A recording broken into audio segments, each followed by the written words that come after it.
ನಮಸ್ಕಾರ. ಪ್ರೀತಿಯ ಮಿತ್ರರ ಮಿತ್ರ ವೀಕ್ಷಕರೇ, ಯಾರಾದರೂ ಹೊಸ ಮನೆಯನ್ನು ಕಟ್ಟಿದರೆ ಆ ಮನೆಯ ಗೃಹ ಪ್ರವೇಶದಲ್ಲಿ ಶ್ರೀ ಸತ್ಯನಾರಾಯಣ ಸ್ವಾಮಿ ಕಥೆಯನ್ನು ಪಠಣ ಮಾಡಿಸ್ತಾರೆ, ಅದನ್ನು ವಾಚಿಸ್ತಾರೆ. ಹಾಗೆಯೇ ಬಂದಿರುವಂಥ ಎಲ್ಲರಿಗೂ ಸಹ ತೀರ್ಥ ಪ್ರಸಾದವನ್ನು ಕೊಡ್ತಾರೆ. ಇದು ವಾಡಿಕೆ. ಸತ್ಯನಾರಾಯಣ ಸ್ವಾಮಿಯ ಕಥೆಯನ್ನು ದಂಪತಿಗಳು ಕುಳಿತು ದೇವರಿಗೆ ಆರಾಧನೆ ಮಾಡ್ತಾರೆ. ಇದು ದಂಪತಿಗಳು ಮಾಡುವಂಥ ಕೆಲಸ. ಮಹಾಮಂಗಳಾರತಿ ಮುಗಿದ ನಂತರ ಬಂದಿರುವಂಥ ಹೆಂಗಳೆಯರು ದೇವರ ಹಾಡನ್ನು ಹಾಡಿ ದೇವರನ್ನು ಆರಾಧಿಸಿದರೆ ಕುಳಿತಿರುವ ದಂಪತಿಗಳಿಗೆ ಆರತಿಯನ್ನು ಬೆಳಗ್ತಾರೆ. ಹಾಗೂ ಬಂದಿರುವಂತಹ ಬಂಧುಗಳು ಹಿತೈಷಿಗಳು ಆ ಒಂದು ದಂಪತಿಗಳಿಗೆ ಮಡಿಲು ತುಂಬುವ ಶಾಸ್ತ್ರವನ್ನು ಸಹ ಮಾಡ್ತಾರೆ. ಕೊನೆಯಲ್ಲಿ ದಂಪತಿಗಳು ಬಂದಿರುವ ಪುರೋಹಿತರಿಗೆ ಫಲತಾಂಬೂಲಗಳನ್ನು ಇಟ್ಟು ಅವರ ಆಶೀರ್ವಾದವನ್ನು ಬೇಡ್ತಾರೆ. ಇದೊಂದು ಸಂಪ್ರದಾಯ, ನಮ್ಮ ಹಿಂದೂಗಳ ಪವಿತ್ರ ಆಚರಣೆ. ನಾನು ನಿಮ್ಮ ಪ್ರೀತಿಯ ಲೋಕೇಶ್ ಬಾಬು ನಿನ್ನೆ ಅಷ್ಟೇ ಮಂಡ್ಯಕ್ಕೆ ಹೋಗಿದ್ದೆ. ಅಲ್ಲಿ ರೂಪಾ ಪ್ರಶಾಂತಿರವರ ಮನೆಯ ಗೃಹ ಪ್ರವೇಶ ಹಾಗೂ ಸತ್ಯನಾರಾಯಣ ಸ್ವಾಮಿ ಕಥೆಯನ್ನು ಮಾಡಿದರು.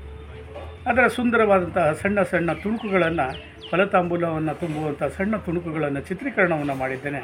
ಅದನ್ನು ನಮ್ಮ ಮಿತ್ರರ ಮಿತ್ರ ಪ್ರೀತಿಯ ವೀಕ್ಷಕರಾಗಿ ತೋರಿಸ್ತಿದ್ದೇನೆ. ಬನ್ನಿ ನಾವೀಗ ಹೋಗೋಣ ಸತ್ಯನಾರಾಯಣ ಸ್ವಾಮಿಯ ಕಥೆಯನ್ನು ಓದಿದಂತಹ ಗೃಹ ಪ್ರವೇಶದ ಮನೆಗೆ.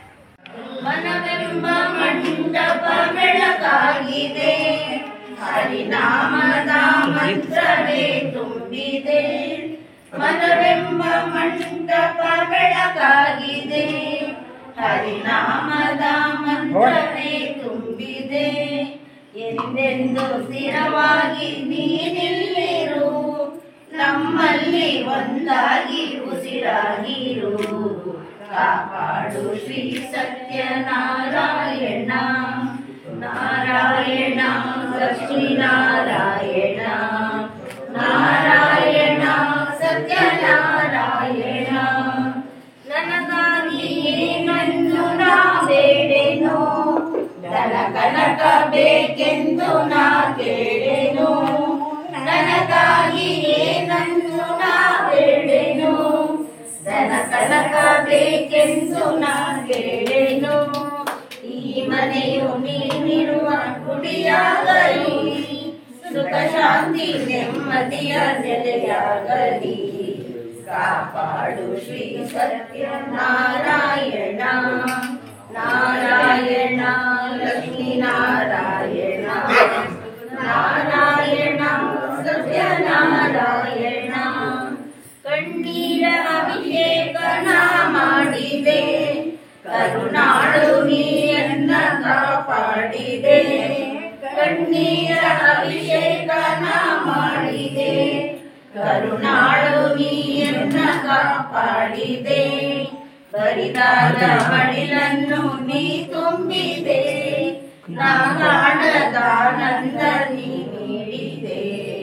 ಕಾಪಾಡು ಶ್ರೀ ಸತ್ಯನಾರಾಯಣ, ನಾರಾಯಣ ಲಕ್ಷ್ಮೀನಾರಾಯಣ, ನಾರಾಯಣ ಸತ್ಯನಾರಾಯಣ, ನಾರಾಯಣ ಲಕ್ಷ್ಮೀನಾರಾಯಣ, ನಾರಾಯಣ ಸತ್ಯನಾರಾಯಣ.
ಹೆಚ್ಚಿನ ವಿಡಿಯೋಗಳಿಗಾಗಿ ಮಿತ್ರರ ಮಿತ್ರ ಚಾನೆಲ್ ಅನ್ನು ಸಬ್ಸ್ಕ್ರೈಬ್ ಮಾಡಿ, ಬೆಲ್ ಐಕಾನ್ ಒತ್ತಿ.